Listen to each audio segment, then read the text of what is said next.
야, 주말에 엄마 집에 내려올 거지?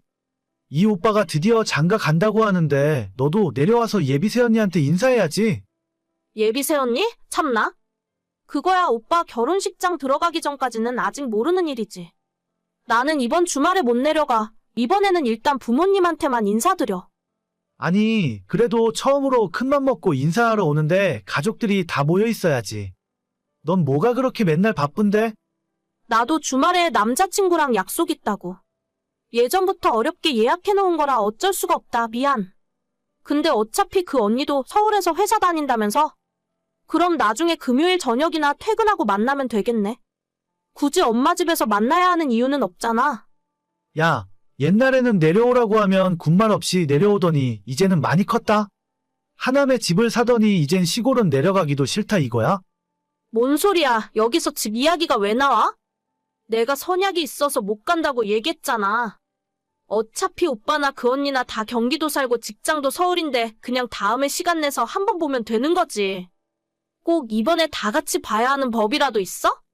농담 한 번 한 걸 가지고 왜 이렇게 발끈해? 아니, 내가 아니라 엄마가 너한테 할 이야기가 있는 것 같더라고. 이번에 내려오면 이야기할 것 같았는데 너가 나중에 따로 연락 한번 해봐. 엄마가? 엄마가 나한테 무슨 할 말이 있지? 나야 모르지. 아무튼 그럼 너는 다음에 한번 보자. 알겠어. 오빠가 날짜 잡아서 연락 줘. 서울에서 직장 생활하는 31살의 여자입니다. 원래 재테크 하는 걸 좋아하고 악착같이 돈을 모아서 이미 3년 전에 회사 근처 오피스텔을 구입했었어요.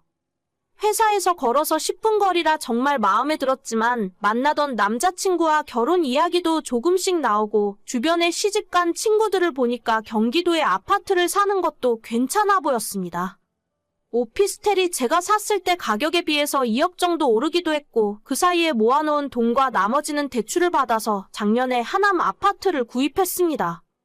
신축 아파트는 전혀 아니고 위치도 중심지에서는 약간 벗어나 있지만 근처에 초등학교도 있어서 결혼하고 아이 낳고 살기에는 전혀 부족함이 없겠더라고요.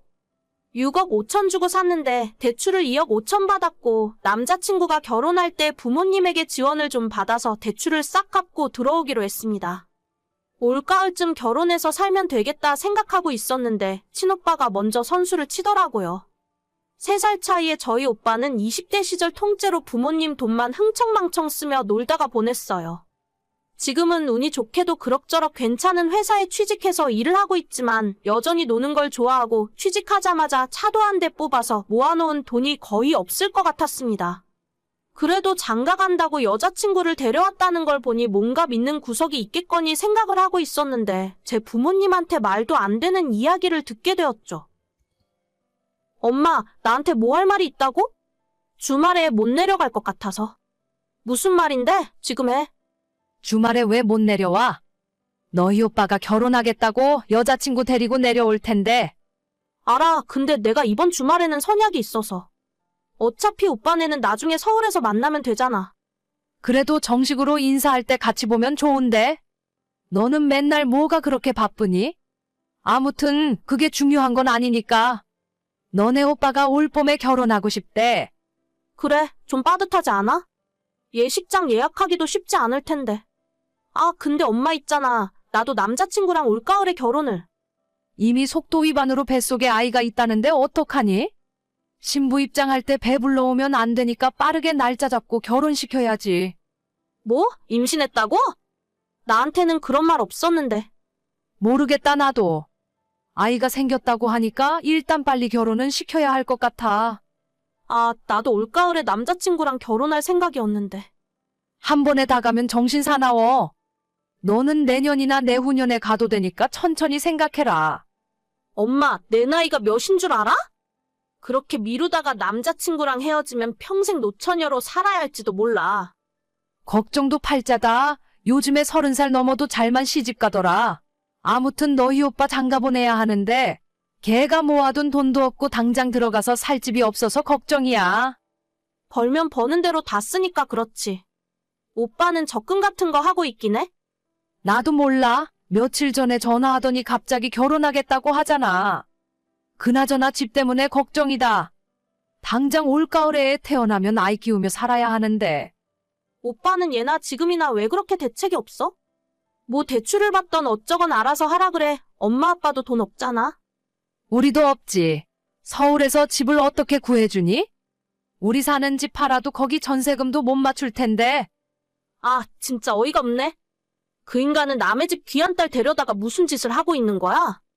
그래서 말인데, 너가 일단 집 좀 빌려주면 안 될까? 뭐? 그게 무슨 소리야? 안 그래도 심란한데 엄마까지 이상한 농담하지 마. 농담이 아니야. 너는 당장 그 집에 안 살아도 되잖아. 혼자 살기에 25평은 너무 넓지 않니? 나도 결혼할 거라니까? 둘이 애 낳고 살면 25평도 좁겠지. 넓긴 뭐가 넓어? 너는 꼭 오래 해야 하는 것도 아니잖아. 걔네들은 당장 애가 태어난다고 하는데 어떡하니? 일단 결혼시키고 너네 집에서 한 2년 정도 살다 보면 그 이후에는 돈 모아서 따로 집 얻어 나가라고 하면 돼. 너는 그때 결혼하면 되잖아. 엄마, 진짜 자꾸 무슨 헛소리를 하는 거야? 오빠가 지 인생 등신같이 살았는데 그걸 왜 내가 책임져? 길바닥에 나앉든 둘이 손잡고 고시원에 들어가든 맘대로 하라 그래. 지금까지도 한 푼 못 모아놓은 인간이 결혼하고 애 낳는다고 해서 어떻게 돈을 모아? 평생 그 인간 뒷바라지 해줄 생각 없으니까 나한테 그런 부탁하지 마. 아무리 그래도 네 오빠야. 장남이 잘 풀려야 집안에 시끄러운 일 없이 잘 돌아가는 법이다. 너 마음 심보를 그렇게 쓰면 안 돼. 내 심보가 뭐가 어때서? 엄마나 오빠가 내가 집 사는데 10,000원짜리 하나 보태준 적 있어? 오빠가 엄마한테 용돈 받아서 술 처먹고 놀러 다니던 시간에 나는 맨날 야근하고 주말도 없이 일하면서 돈 모았어. 엄마야말로 놀부 심보 부리지 마. 얘 진짜 말하는 것 좀 봐. 너 그러다가 후회해. 후회는 내가 아니라 오빠가 하겠지. 내 인생 내가 알아서 할 테니까 앞으로 헛소리 하려거든 연락하지 마. 너 정말 가족끼리 이럴 거야? 저보고 결혼을 뒤로 미루고 오빠한테 집 양보한 채로 나가 살라고 하는 게 말이나 되는 소리인가요? 어처구니가 없어서 정말. 엄마한테 말도 안 되는 소리 하지 말라고 단칼에 거절해버렸습니다. 저희 집안 분위기는 예전부터 이랬어요. 없는 집안 살림에 오빠한테는 모든 걸 다 해주고 저는 항상 뒷전에 찬밥이었죠. 그래서 아마 제 성격 자체가 독립심이 강하고 어릴 때부터 생활력이 좋았었나 봐요. 이걸 감사하게 생각해야 하는 건지는 모르겠지만요. 아무튼 엄마가 하는 소리를 거절했더니 10분도 지나지 않아 오빠한테 다시 연락이 왔습니다. 야, 진짜 너 그러기냐? 우리 사정도 좀 생각해줘. 너는 꼭 올해 결혼해야 하는 것도 아니잖아. 내가 결혼을 하건 말건 그게 뭔 상관인데? 미쳤다고 멀쩡한 내 집을 오빠한테 주고 나가서 살겠어? 당장 나는 어디 가서 살라고? 그러니까 사람 말은 끝까지 들어봐야지. 내가 지금 사는 곳 계약이 내년까지인데 아마 한번 연장할 수 있을 거야. 여기 집주인도 좋은 분이고 서울이라 너네 회사에서 출퇴근하기도 더 가까워. 나보고 오빠 살던 원룸에 들어가서 살라고? 거기 월세잖아. 월세는 누가 내주는데? 오빠가 내줘. 아니, 너가 들어와서 사는데 내가 왜 월세를 내? 원룸이 뭐가 어때서? 여기 있을 거 다 있고 걸어서 3분 거리에 편의점도 있어. 내가 대학 졸업하고 처음 회사 다녔을 때 이후로 원룸에서 살아본 적도 없어. 진짜 부끄럽고 창피하지도 않아. 그 나이 먹고 원룸 월세 살면서 사고치고 결혼한다고 하는 게? 오빠도 스스로 생각해보면 참 답이 안 나온다 싶지? 그러니까 나한테 집 내놓으라는 헛소리나 하는 거 아냐? 야, 너 진짜 말이 좀 심하다. 말이 심하기는 아직 시작도 안 했구만. 그 여자도 어떤 여자인지 모르겠는데 지 몸 하나 관리 못해서 오빠 같은 답도 없는 인간이랑 덜컥 사고나 치고 안 봐도 뻔하다 뻔해. 길바닥에서 살던 나는 신경 안 쓸 거니까 앞으로 나한테 연락하지 마. 해준 거 하나 없는 인간들이 창피한 줄도 모르나 봐. 야, 너 내 결혼식에 오지도 마. 앞으로 어디 가서 내 동생이라고 하기만 해. 잘 됐네. 어차피 갈 생각 없었는데. 지금까지 네 동생으로 살면서 좋았던 적이 한 번도 없어. 나도 인연 끊고 살 테니까 엄마 아빠한테도 연락하지 말라고 해. 살면서 한 번도 도움된 적 없는 인간이 어쩜 이렇게 뻔뻔한지 모르겠어요. 부모님도 전부 오빠 편이고 오빠한테 집 양보하라는 소리만 하더라고요. 그냥 저는 예정대로 남자친구와 올가을에 결혼식 올릴 거고 저희 집 식구들은 하나도 부르지 않을 겁니다.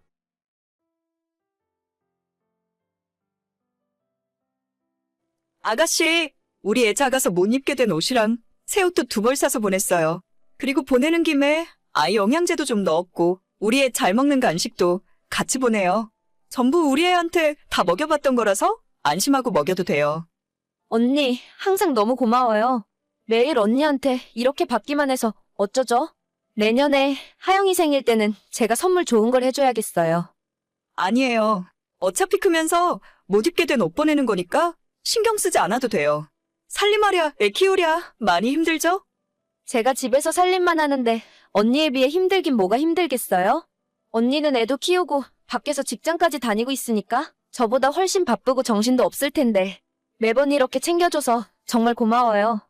그래요. 별거 아니니까 부담 갖지 마요. 다음에 또 좋은 물건 있으면 보내줄게요.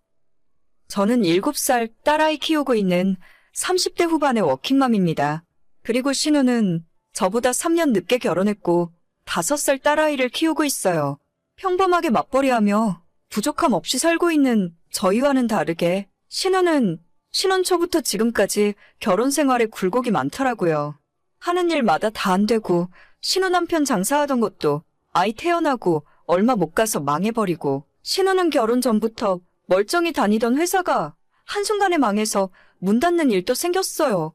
옆에서 그 모습 보면서 참 안 됐다 싶기도 하고 짠한 마음에 도와줘야겠다는 생각도 들더라고요.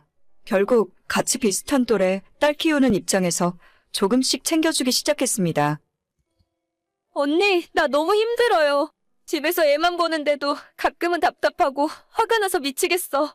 언니는 어떻게 애 키우면서 집안일도 하고 나가서 직장 생활까지 한 거예요? 그때도 좀 힘들긴 한데 그래도 시간 좀 지나면 괜찮아요. 너무 집에만 있다 보면 더 스트레스 받고 우울하니까 산책도 좀 하고 밖으로 나가봐요.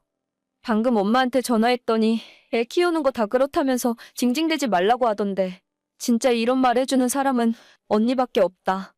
아이 키우다가 힘든 거 있으면 언제든지 이야기해요. 같이 딸 키우는 처지에 도와줄 수 있는 건 언제든지 도와줄 테니까. 언니 진짜 고마워요. 저번에 보내준 아이 옷도 너무 예쁘고 잘 맞더라고요. 다음에 또 모아서 보내줄게요. 스트레스 받지 말고 항상 좋은 일만 생각해봐요. 비슷한 처지의 신우가 마치 제 친동생처럼 느껴졌습니다. 측은한 마음에 잘해주고 싶었고 시키지 않아도 그때그때 필요할 것 같은 물건들을 사서 택배로 보내줬습니다. 시댁에 착한 며느리, 착한 새언니 소리를 듣고 싶어서 그런 건 아니었고 신우랑 제가 겨우 2살 차이밖에 안 나고 똑같이 딸을 키우고 있다 보니 동질감이 생겼나 봐요. 신우도 처음엔 그렇게 제가 물건 보내주면 고마워하고 미안해하는 모습을 보였었는데 시간이 지날수록 점점 당연하게 생각하고 얼굴에 철판을 깔았는지 뻔뻔해지더라고요. 언니 이번에 여름 옷 좀 보내줘요. 작년에 입혔던 여름 옷이 사이즈가 잘 안 맞아요. 벌써 날이 이렇게 더운데 아이 입혀서 나갈 옷이 없어서 급해요. 여름 옷이요? 이번에는 별로 보낼 만한 것이 없는데 이따 퇴근하고 집에 가면 옷장을 한번 뒤져봐야 할 것 같아요. 작년에 하영이 입던 하얀 원피스 있잖아요. 그거 이쁘던데? 하영이는 커서 이제 안 맞죠? 우리 애가 피부도 하얀색이라 더 잘 어울릴 것 같지 않아요? 아예 못 입을 것 같은 촌스러운 것만 보내지 말고 예쁜 걸로 골라서 주세요. 저번 택배에는 유행 다 지나서 막상 입힐 것도 없더라고요. 하얀 원피스 그거 우리 애도 아직 입는 옷이에요. 사이즈 작은 다른 거 있는지 이따 집에 가서 한번 확인해 볼게요. 그리고 솔직히 말해서 애들 옷에 유행이 어디 있어요? 그냥 작아져서 못 입는 옷 보내는 건데. 그러면 다른 거 안 보내도 되니까 그 하얀 원피스만 보내요. 다음 주말에 어린이집 엄마들이랑 같이 키즈카페 갈 거라서요. 알겠죠? 내일 엄마가 언니네 집 들렀다가 우리 집에 온다고 하던데 그때 엄마 편으로 꼭 보내줘야 해요. 처음엔 호의로 시작해서 도와주게 되었는데 시간이 흐를수록 점점 더 대범하게 큰 걸 요구하고 나중에는 본인이 갖고 싶은 물건을 콕 집어 달라고 이야기하더라고요. 받았다고 고맙다는 말 한마디 없고 매달 한 번씩 뭘 달라 소리만 하기 때문에 이젠 신호 연락 받는 것 자체가 스트레스였습니다.